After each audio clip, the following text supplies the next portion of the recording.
Hello and welcome back to the Steam Workshop. My name is Mark and I'm the lead engineer on the Effie restoration for the Cleethorpes Coast Light Railway. Now, I've had a couple of days off this week. I haven't really been feeling well. I've had the man flu. Luckily I survived, but I did manage a couple of days worth of work, so here's what I managed to get up to. So here we have Effie cylinders, and end of last week the cylinder liners had been done, and the end of this week the pistons have been done. So pistons have been attached to the piston rods. I threaded the piston rods last week and I'd started machining the pistons. Now they are to final dimension. I have also added a locking nut on the end of the shaft there to hold this really nicely in place. And that slots in beautifully and it's perfectly at tolerance. We've gone for 5 thou undersize, so went for 1 thou per inch plus 1, which will leave us room around the piston, and the rest of the room will be taken up by the piston rings, which I will install next week. But that is both pistons machined to size, ready to rock and roll for the piston rings. Now, with lots and lots of help from John, the valves have been machined. So at the end of last week we had the valve buckles done, and now we have the valves that mate with those buckles, which have been machined outside and inside. So a new port has been done. This is the exhaust port on the valve block, and basically we've pretty much tripled the volume in there compared to the original ones.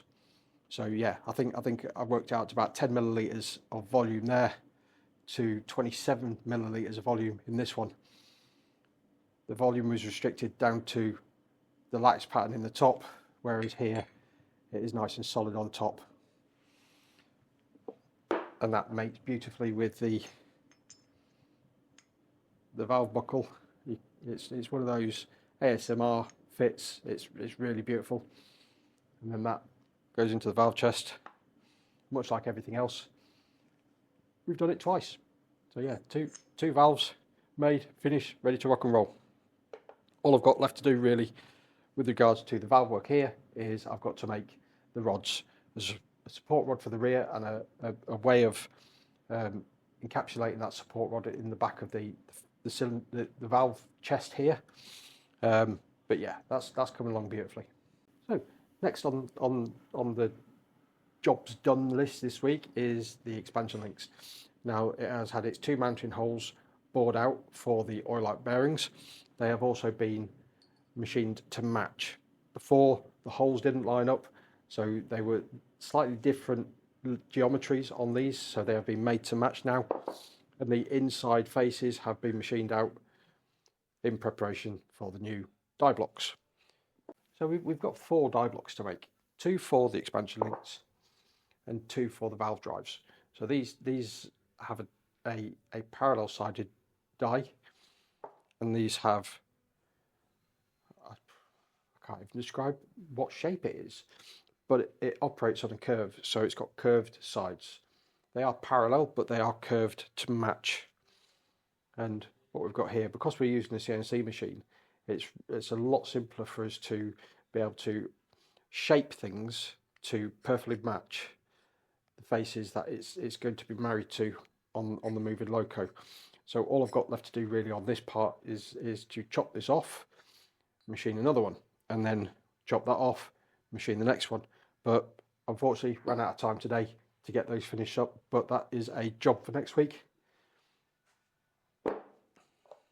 And just by comparison, the original die blocks were they feel like they're made out of brass, and now they are made out of cast iron.